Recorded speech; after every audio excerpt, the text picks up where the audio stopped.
Hello everyone, dream home construction লিমিটেডের পক্ষ থেকে আপনাদেরকে জানাচ্ছি শুভেচ্ছা। প্রথমে আমরা আমাদের এক্সেল ফাইলটা ওপেন করে নেব। আজকে শিখব কিভাবে মাইক্রোসফট এক্সেল দিয়ে ডাটা সিলেকশন করা যায়। আমরা একটা ফাইল ওপেন করেছি। দেখেন আমরা এই কার্সর গুলো দিয়ে আমাদের এই ডাটাগুলোকে আমরা বিভিন্নভাবে মাউসের বাম বাটন দিয়ে সিলেক্ট করে কাজ করতে পারি।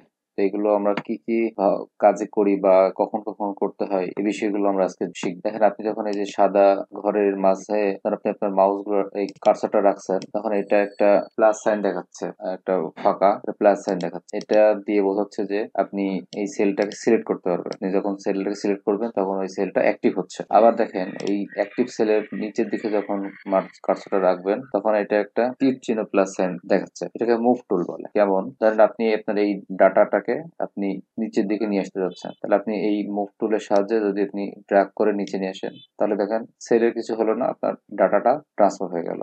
আমরা কন্ট্রোল জেড দিয়ে আবার আগের জায়গায় নিয়ে গেলাম। আবার লক্ষ্য করবেন, দেখেন আপনার এই অ্যাক্টিভ সেলগুলো কিন্তু ডান দিকে যদি কর্নারের দিকে আপনি কার্সারটা রাখেন, তখন দেখবেন যে সলিড একটা প্লাস সাইন দেখেন। এই প্লাস সাইনটা দিয়ে আপনি যদি ট্র্যাক করে যদি নিচের দিকে নিয়ে আসেন, তাহলে দেখবেন যে এই প্রথম যে সেলটাকে আপনি ড্র্যাগ করছেন সেটাই বাকি সেলগুলোতে কপি হয়ে গেছে। আমরা কন্ট্রোল সি দিচ্ছি, এটার একটা শর্টকাট আছে। ধরেন আপনি এই প্লাস যে আপনার আইকনটা আছে, এটাকে হচ্ছে যে আপনার ফিল হ্যান্ডেল বলে। আপনি এই ফিল হ্যান্ডেলটাকে যদি আপনি আবার ডাবল ক্লিক করেন, তাহলে আপনার বাকি যে সেলগুলো ছিল এই সেলগুলো কিন্তু অটোমেটিক একটা শর্টকাটের মতন করে অটো ফিল আপ করে দিচ্ছে। আমরা আবার কন্ট্রোল জেড দিচ্ছি। তো আমরা হচ্ছে যে এই কাজগুলো আমরা করতে পারি।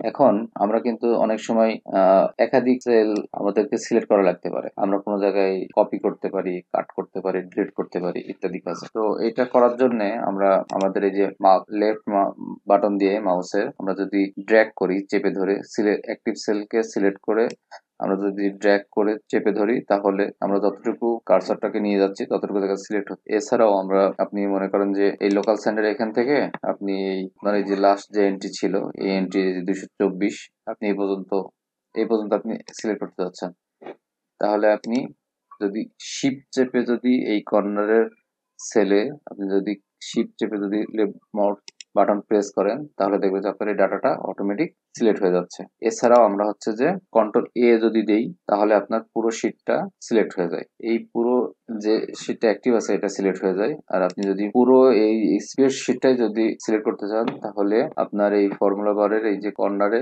এই যে নেম যে বারটা বক্স আছে, এই বক্সের নিচের যে আইকনটা আছে এই আইকনে যদি ক্লিক করেন, তাহলে পুরো স্প্রেডশিট এই এক্সেল এর সব ডাটাই আপনার সিলেক্ট হয়ে যাবে। এছাড়াও আমাদের অনেক সময় ধরেন এই যে আমাদের এই কলাম গুলো, আমরা তো এই যে এইভাবে এটা হচ্ছে কলাম, এটা হচ্ছে হরিজন্টালটা হচ্ছে রো, আর ভার্টিক্যালটা হচ্ছে কলাম। আমরা এই লেফট থেকে আমরা যদি এই তীর চিহ্ন যখন আসছে, আমরা যদি এই কার্সর গুলোতে এই যে সিরিয়াল নাম্বার যেটা আছে এখানে যদি 1 2 3 করে আমরা যদি ক্লিক করি, তাহলে আমরা কিন্তু রো গুলোকে সিলেক্ট করতে পারছি। আবার আমরা যদি এই উপরের যদি এই কলাম গুলোকে সিলেক্ট করি, তাহলে কিন্তু সিলেক্ট হচ্ছে। তো মনে করেন যে আমি এ আর সি নেব, বি কে বাদ দিব, বি নেব না, আমরা এ আর সি নেব। তাহলে কি করব, তাহলে আমরা কন্ট্রোল ধরে ক্লিক করব। তাহলে আপনার আলাদা আলাদা ভাবে এই যে আমি যদি আবার ই নিতে চাই, জি নিতে চাই, কন্ট্রোল ধরে আমরা যদি মাউসের বাম বাটন দিয়ে ক্লিক করি, এ নিলাম, আবার কন্ট্রোল ধরে যদি লেফট মাউস বাটন ক্লিক করি, তাহলে আমরা পৃথক ভাবে ডাটা সিলেক্ট করতে পারবো। Thank you for tuning and wish you all the best. Become on Excel expert. Have a nice. আসসালামু আলাইকুম।